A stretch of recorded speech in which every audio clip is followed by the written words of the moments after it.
put down that remote, set your phasers to stun, and pick up that paperback. You do have books in the 24th century. Welcome to episode 11 of Reading Trek, a Star Trek book club podcast and proud member of the Tricorder Transmissions Podcast Network. My name is William Conlon, and I am joined, as always, by my co-host, Marty Ali. Marty, how are you today? I'm pretty good. For anyone who follows me on Twitter, you probably know that I spent the last week in the hospital. So my voice sounds a little scratchier than normal tonight. I apologize, but we're going to push through because we've got a great book to talk about. Absolutely, and we are so happy to have you here. We've all just been thinking about you and keeping up with you online, and we're just so glad you're on the mend. Thank you. I am too. And we are also joined today by a special guest, Thad Hait. How are you today? I'm doing fine. Now, Thad, why don't you tell us about your Star Trek podcast? Okay. Well, with my friend Stuart, I host a podcast called Delta Flyer, which is a Star Trek Voyager rewatch podcast. We currently just finished season 1 of Voyager. That's awesome. Looking forward to hearing all sorts of great classic episodes of Voyager on there. And you reached out to us online because you said this was your favorite of the 4 Invasion books. So what's your connection to the book we're going to be covering this week? Well, I have a very strong memory of this book in particular. I read it years ago when I was a kid. And this was the first of the Invasion books that I read. My sister, who's about 7 years older than I am, was big into Star Trek and had a whole bunch of Star Trek books. And she lent me this one, and I read it and got hooked. And then I went back and read the other 3. And this one in particular, I reread again about 5 or 6 years ago, and just still really love it. I think I don't know if it's the best Deep Space Nine novel, but it's one of the best Deep Space Nine novels in my opinion. Nice. Well, let's get into it. So for those of you who are new to the podcast, we are a book club podcast working our way through the Star Trek Expanded Universe one novel at a time, discussing the characters, plot, writing, and piecing it into the larger Trek universe as we pull out the meaning and messages of the text. Although we do encourage you to read along with us, the show was designed to give all Trek fans a way to journey through the EU together, even if you haven't read the books. So today's novel is Star Trek Invasion: Time's Enemy by L.A. Graf. And before we dive into this week's novel, we want to take a moment to talk about our voicemail contest. Reading Trek is holding a contest, and you can enter to win a brand new hardbound copy of the autobiography of Jean-Luc Picard by David A. Goodman. To enter, all you have to do is call our voicemail at 609-512-5527 and leave us up to a 2-minute voicemail message with your thoughts on the show or something we've been reading. And we're going to be covering the autobiography of Jean-Luc Picard in a later episode, so you can follow along. You can comment on that as well. Now, with that, let's get into this week's book. Marty, when and where does this novel take place? The question isn't where we are. It's when we are. This novel takes place in DS9, end of Season 3, between the Adversary and the Way of the Warrior. So just before we get Worf on Deep Space Nine. That's correct. It takes place right around the time that Generations is taking place. All right, well, let's get into the summary. So, Black alert. Black alert. Last time on Star Trek Deep Space Nine. Ben Sisko is on Starbase 1 along with Jadzia Dax and Julian Bashir on a Priority 1 mission from Admiral Heyman. They're looking through classified records from a deadly space battle when they realize that the ship in question is the Defiant, and the data is over 5,000 years old. Sometime soon, the Defiant is going to get thrown back in time, and the crew will all die, except for one. The symbiote Dax, who's being held in a stasis chamber in the thawed-out ship that was recovered from inside a comet. Jadzia Dax and Bashir find a way for Jadzia to communicate with the symbiote Dax, who warns them about doing the thing and tells them to talk to the one who's been eaten. Okay. They also tech the tech and figure out that the Defiant will be destroyed the very next time it's launched. They head back to DS9 on a Vulcan science ship to try and avoid disaster. Meanwhile, on Deep Space Nine, Major Kira is having a bad day. She hasn't had a moment's peace since the commander left, what with Cork trying to get a gambling tournament started, a bunch of store robberies on the promenade, and Rom trying to hustle some engineering work on the side. Piecing it all together, Kira discovers that a Bajoran militia is building a bomb to destroy the station. She and Odo chase after the culprits in the Rio Grande, and they discover ships that have been sliced open and gutted. Kira wants to get to the bottom of this and orders the Defiant prepped for launch, but that's not going to happen. Captain Sisko is back and has ordered the Defiant off limits. He has his own investigation to deal with, something to do with the wormhole acting all wacky. Julian has symbiote Dax brought aboard the station while the Vulcan science ship disobeys orders and heads to the spazzing wormhole. Once the wormhole calmed down, Sisko takes the Defiant out with a different crew into the wormhole to discover that the Vulcan science ship has been sliced open just like the other ships. As the team is investigating, 2 Jem'Hadar ships close in. The Defiant cloaks and watches as the Jem'Hadar destroy the Vulcan ship.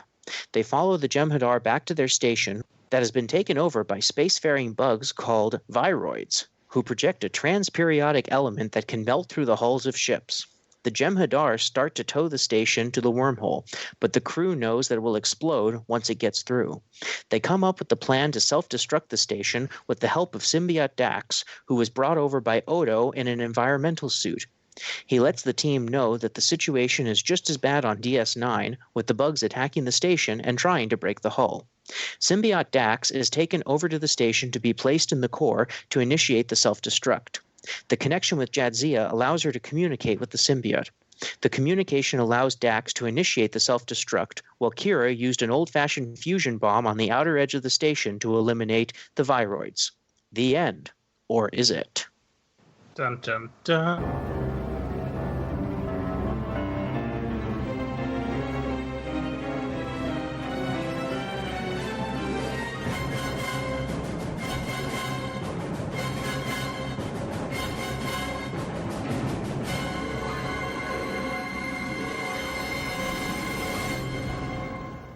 Good, great summary, Will. Great summary. Good job. Thank you. Much applause. All right, so let's get right into the discussion on this. Thad, since you're our guest, I'd love to have you start this off. What are your first impressions of this novel? Well, I love how it starts out. I love the mystery of finding the 5,000-year-old Defiant. I think that's really cool. It's time travel. I like how they set it up with first we don't know what's going on either as much as Sisko and the rest don't, and then Sisko gradually realizes that he's reading his own logs, and that's when they find out that it's actually them from the future and the past and wibbly-wobbly timey-wimey. It's time travel.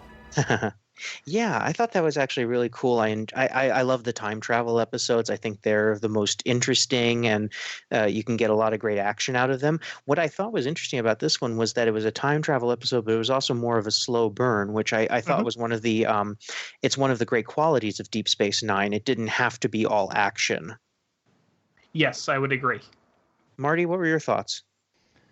I like that. I like the way it started. The time travel element was intriguing. It's I love the first little bit of this Bajoran militia on top of everything else that they're dealing with. I, however, didn't like that it was such a slow burn because I kept waiting for more information on what's happening, and we didn't really get anything until almost like chapter 15.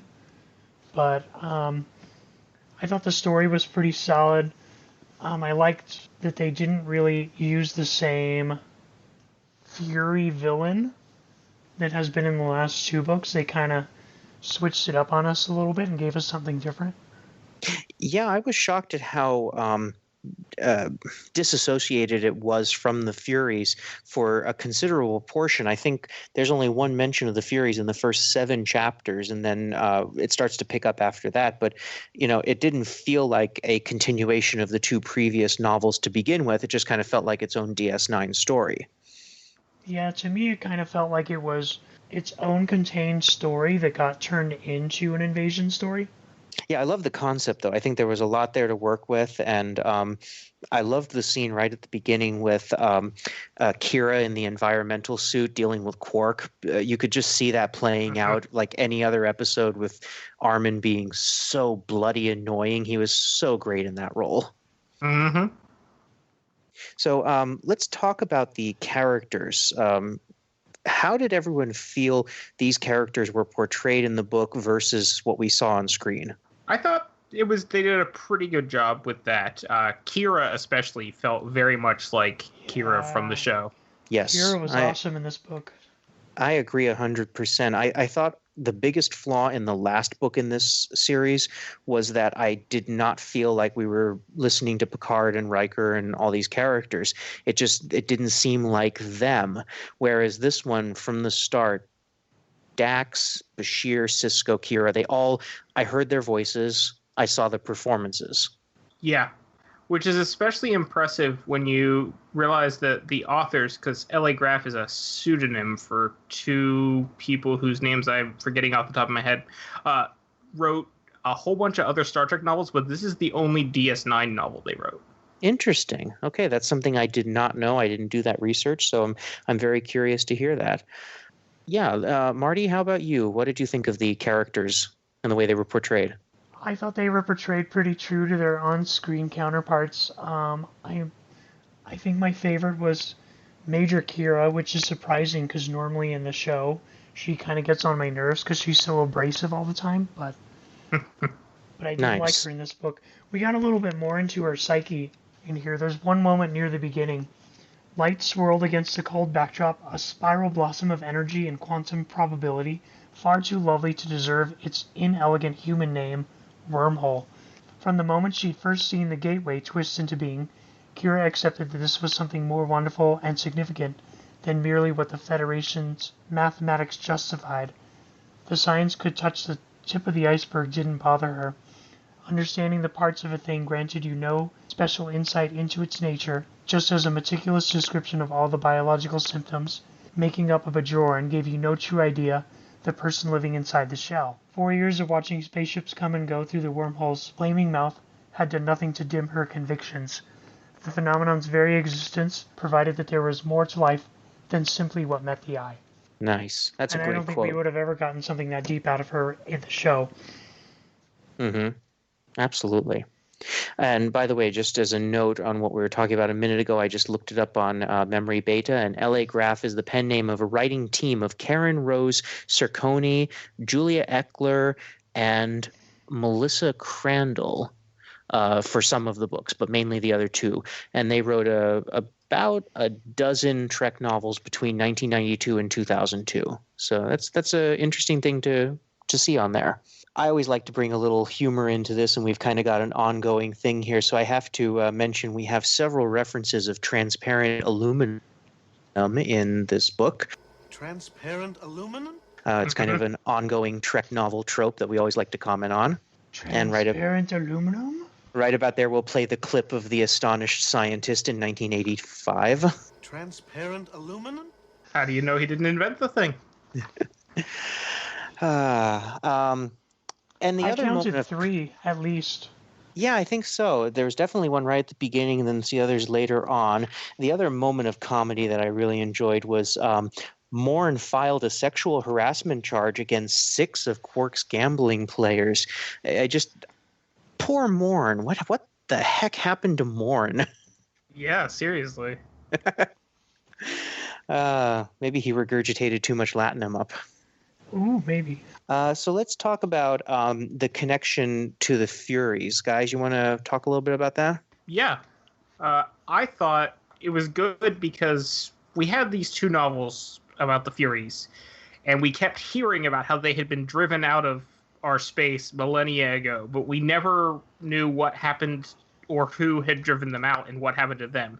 So I thought it was really good in this one that we basically, that's what this novel was about. It was telling us about the species that defeated the Furies. I agree with you. However, given that this novel had kind of a time travel trope, but not really, I was kind of hoping that we would go back in time Travel. and discover, like, the history of the race. Like they would be like the silent observers, kind of trying to report from afar, but that never happened. We never got our dinosaurs.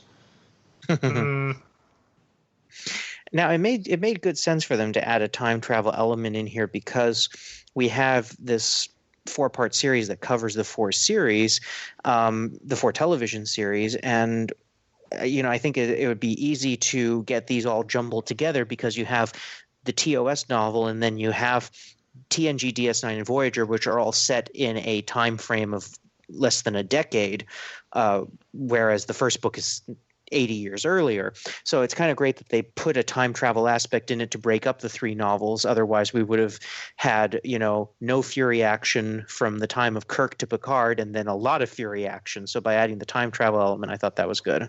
Yes. And Voyager obviously has its own thing because even though there's Furies in Voyager, the Delta Quadrant is nowhere near the Alpha Quadrant. So that makes things different too. Exactly. Yeah, they did a good job of at least spacing these out, considering they had a kind of lopsided time gap in the 4 novels. I have time travel questions. Time travel. Starfleet Command thinks that 5,000 years of being embedded in our time flow gave the old Defiant and her crew so much temporal inertia that even the elimination of their original time shift couldn't destroy them. I believe the technical term is timeline orphan. But that makes absolutely no sense to me. In like every it doesn't time travel. Really, no. Time travel.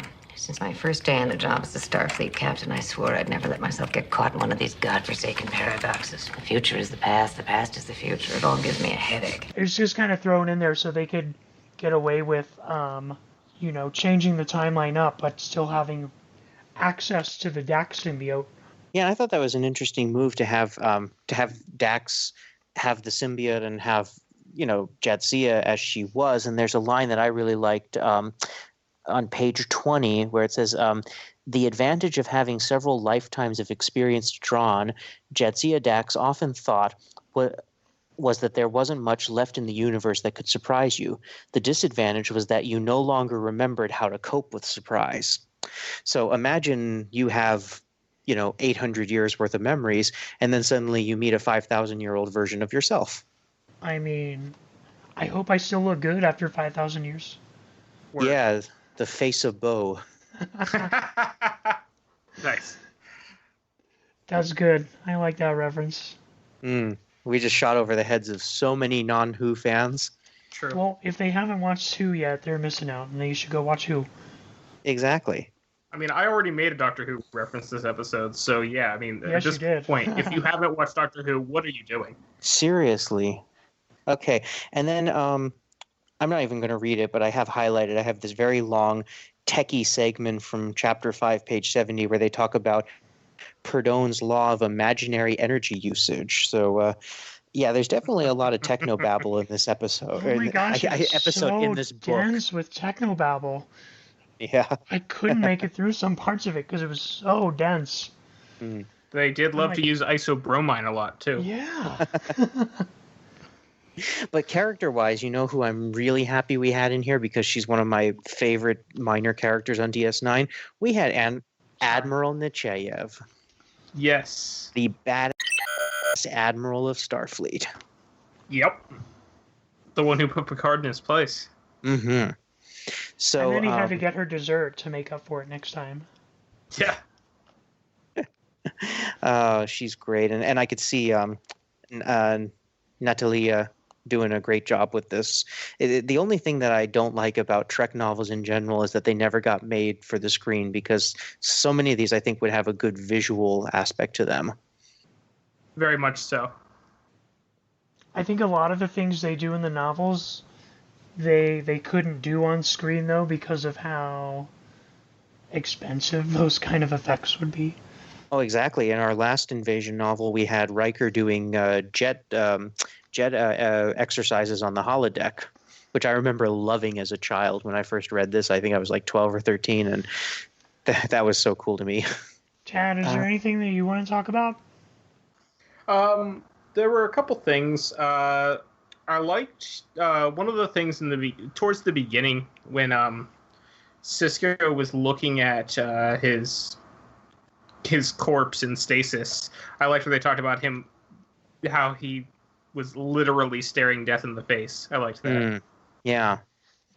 And the detail of like when he sees one of his pips is shinier than the others, so he realizes how close he is in time to it. Mm-hmm. And he goes and like kind of polishes it a little bit. Yeah, that's like Twilight Zone level of foreshadowing. And I very much liked how they immediately show Bashir as being staunch and unyielding in his medical ethics and not going to do anything that would harm any of his patients. Mm-hmm.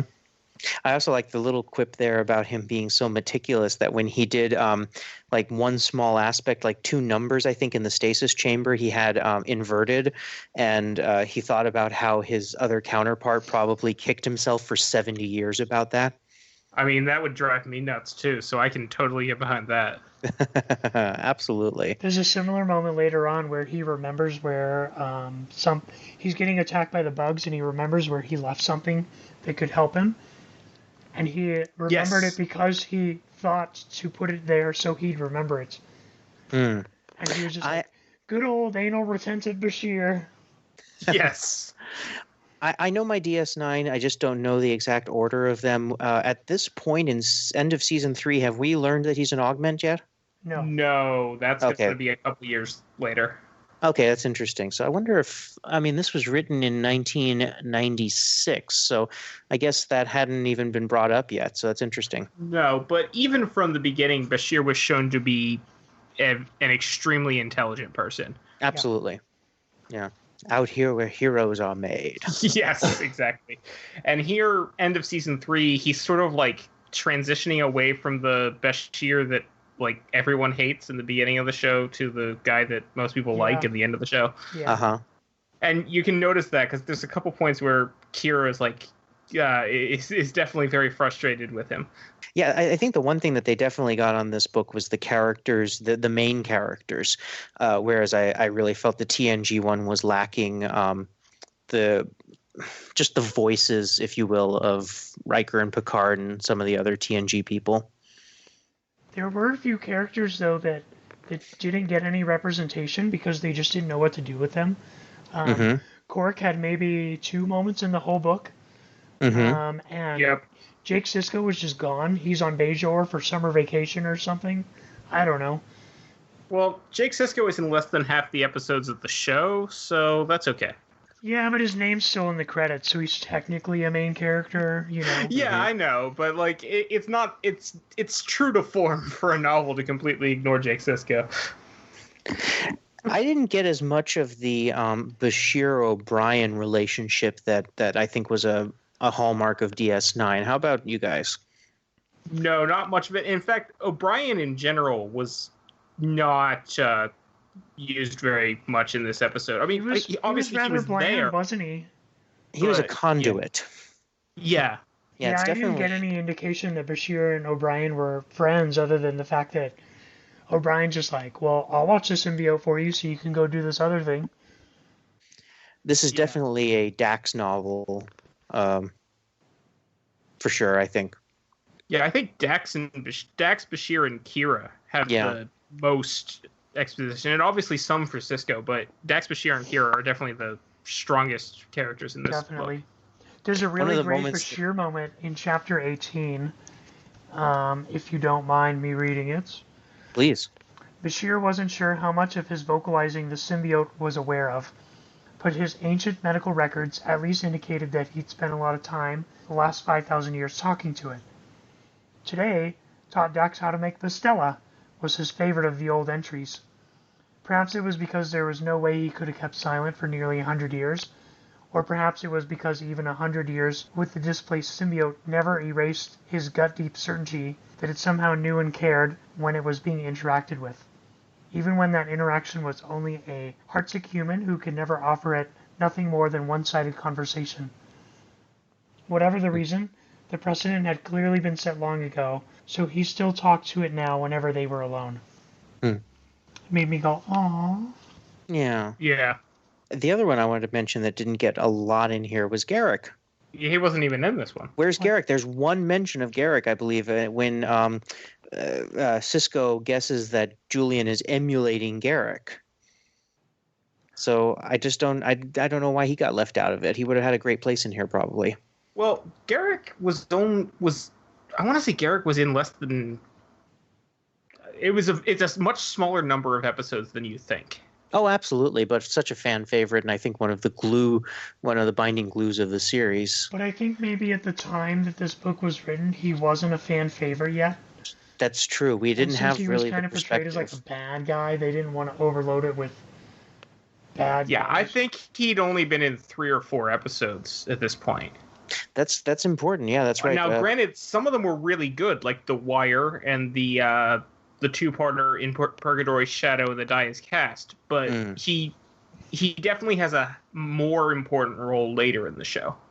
You know, this is really important to talk about the context in which a Trek novel is written. Yep. You guys bring up a great point of that. This novel was written in 1996, so we were only 3-4 years into DS9. So it's actually contemporary to the time, whereas, you know, so many Trek novels are written years later and set at a specific time in the series that we all know. Right, correct.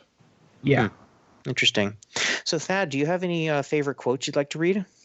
I liked when Kira was briefly annoyed with Eddington for not seeing the trap that he led his security troops into, and then she thinks about the history that the Bajorans are used to that sort of thing because of their guerrilla warfare against the Cardassians, and then she says Starfleet didn't share that history, and it was probably unfairly racist to be angry with them for that fact. Isn't that something? I've highlighted that as well because you have some, you know, Bajoran on human racism, which is a funny perspective to look at. On the lighter side, when they're on the bridge of the Defiant and Sisko asks Dax to sit down, she thinks it's because he's afraid that because she keeps having the visions of the other Dax. Or sorry, he asked Jadzia. I need to be specific in this book. Yeah, there's Jadzia Dax and then there's Symbiote Dax. Yes. And anyway, he asked Jadzia to sit down, and she thinks it's because he's worried about her because she keeps having the visions and sort of blacking out. And she says, "I'm fine. I'm not going to collapse." And he's like, "I don't care what you've become. I can't see you. I can't see through you to the view screen." I love that moment. That was such a fun moment. And I can totally see Avery Brooks saying that. Exactly. Oh, he's so good at delivering those one-liners. Absolutely. I don't care what you are. I can't see through you to the view screen. I had one more that I really liked was towards the end when they're talking to the brain of T'Kring, the Vulcan that had been absorbed by the aliens. Mm-hmm. And she says, "An inability to control all aspects of a problem is no excuse for neglecting the aspects you can control." Nice. There's your logic. I had one quote that I liked. I mean, it's nothing big, but again, I'm a huge fan of Admiral Nechayev. I think she's a great, subtle character across TNG and DS9. So there's one where she's, this is in chapter 6, where they're talking about time mechanics and everything, and she just says, Nechayev shrugged, although her razor blade face lost none of its intensity. Then whoever destroyed the Defiant has been dead for as long as the Pharaohs have, and they obviously didn't disturb Earth's history. Since we're still here, why don't we just dry dock the Defiant back on Deep Space Nine until it disappears from Starbase 1? Then we'll know we averted that timeline. She's just so down to, down to the wire. This is what we should do, and damn you all if you have different opinions. And I like how Sisko thinks, for once I agree with her. Yeah, exactly. I have one more little cute moment. Oh, please. When Sisko gets back, I think it's when Sisko just gets back on the station. The most annoying thing about Bajor's fledgling terrorists, Sisko decided, was their ability to make trouble at exactly the times when you wanted to pay them the least attention. Yeah, but it turned out to be pretty convenient that they were building that bomb. Yes, it did. Thank you, Bajoran terrorists. Pretty handy. You had one job. And there was one more quote that I wanted to... It gets some insight into both Sisko and Eddington, of all people. When they're on the Defiant and Sisko asks Eddington for a sensor reading, and he gives it, and then he just grunts his acknowledgement. And then the line here is, anyone who'd served under Benjamin Sisko for more than a single voyage knew that he didn't waste time handing out compliments, but Eddington never stopped trying for them. Mm-hmm. And that kind of begs the question as to whether or not the authors knew about Eddington's future, because we know a lot more than audiences knew when they were reading this book. Well, supposedly the showrunners didn't know about Eddington's future yet at this point. I just always have doubts about that because there's so much stuff that can be foreshadowing, even in the very beginning. Yeah, absolutely. I think just Odo's general distrust of him. Mm-hmm. And I can go ahead and come clean to audiences. I think I've said it before. I am very new to Deep Space Nine in general. I had seen episodes here and there growing up, but I did my first complete viewing of Deep Space Nine just last year. Oh, wow. Yeah. Just for some reason, it wasn't on my radar. I don't think it played on my local network, so I could only catch late night reruns. So I just did a Netflix straight through last year after STLV. So I've kind of got DS9 fresher in my mind than other series. Well, you can't tell me that without me asking, what did you think of it? Oh, God, I loved it. I mean, Okay. I never disliked it. It was just kind of this weird blind spot in my Trek universe. And, I had an even grander appreciation after going through it. Obviously, it's got its ups and downs. There are certain episodes that, like every series. We'll not talk about Molly O'Brien's gameplay. Oh, God. But it's incredible, and I'm really looking forward to. It's not going to be a huge presence at STLV this year, but I'm sure there will be some DS925 celebration. We've got the Far Beyond the Stars panel and some other events coming up. And Cole Meany's going to be there. Yes, okay, let's have this discussion. I have heard now. I've always called him Cole Meany my entire life, but I'm Irish, and I know there's some questions. I have heard that it's actually pronounced column. I've heard both ways, and I'm not sure, honestly. It's in my head. I see it, and it looks like Colm to me. But yes, I have also heard it pronounced column. I've also heard it pronounced calm. So I'm honestly not sure. After having to interview Saoirse Ronan several times, and if you know how her name is spelled, all bets are off when it comes to Irish people for me. That's true. I know from experience if you've listened to previous episodes. Yeah, so if you know the exact pronunciation of Mr. Meany's name, please comment on our Twitter and let us know. We'll give you a shout out. Especially if you are Mr. Meany. Yes. Yeah. Because what could you possibly be doing right now other than listening to Star Trek podcasts? It's not like you're a very busy actor. Nah, not at all. No, I think he's one of the most busy of the DS9 actors. Yeah. He is kept in it. Yeah, he and Alexander Siddig are both always showing up in things. Yes, absolutely. I always remember the time he showed up in Stargate Atlantis, and I was like, that's it. Yes, that was awesome. I always think of Con Air with his car getting destroyed in the opening. Well, I think he was also excellent in Hell on Wheels with our new Captain Pike. Everybody's talking about Hell on Wheels, and I haven't gotten to it yet. I'm going to have to get to it before Discovery comes back with Mr. Anson Mount. It's on Netflix. Well, God, there aren't enough hours in the day. Marty's trying to get me on Stargate SG-1 now, so. Oh, I would agree with Marty on that one because that's actually what my other podcast is about. So. Oh boy, we're opening the wormhole here. Attention all personnel. Unauthorized Stargate activation. Quite literally. All right. Intended. Well, why don't we move on to our final thoughts for Time's Enemy? Again, Thad is our guest. I'd love to have you go first. All right. Well, I mean, I covered most of it, but I just think it was, in general, just a really well done book. I like that it was a slow burn. I appreciate that because it doesn't have to be action. I like sometimes when things build, and you don't always get that as much on TV, but in a book you can afford to do that. I really like the backstory that it gives us. It tells us about the Viroids, the aliens that defeated the Furies, and I just love this book from start to finish. Nice. Marty, how about you? Oh, well, before we move on to me, did you pull out any messages or meanings in the book?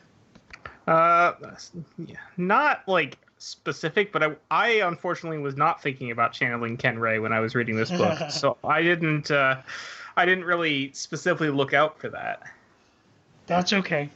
I wasn't really looking out for it either because I kind of read it in a hurry, which may have affected my opinion of the novel a little bit. I thought it was very dense to the point where reading it almost became a little cumbersome. I didn't mind that it was a slow burn. I didn't mind that it took a while to get to where we were getting, but because I didn't have a lot of time to read the novel and it was so very dense that I had trouble getting through it. But overall, it was a great story. I like the story a lot. I like the characters. I like the way they treated the characters. So overall, pretty good. How about you? Nice. Yeah, well, again, like I said, for me, this one was all about the characters. I felt like the authors really were able to bring the DS9 cast to life, the ones that they used. So if you can get that voice going in my head, then I think you've got the first important step to a great novel. And it was kind of agree. Yeah, and it was kind of a breath of fresh air after the last one because, again, I like this as a series, but the TNG one I think is the low point of this quadrilogy. Yes. All right, so with that, let's talk about our next episode, which is going to be the final book. Marty, would you like to take that away? Sure. Our next episode is going to be all about Star Trek Invasion: The Final Fury, which is part 4 of the Invasion series. Wow, is that a book? For ages, they have sought to claim our worlds. Now, at last, we take the battle to them. Far from the Federation's desperate war against the invading Furies, the crew of the USS Voyager encounters something they'd never expected to hear again, a Starfleet distress call. The signal leads them to the vast assemblage of non-humanoid races engaged in a monumental project of incredible magnitude.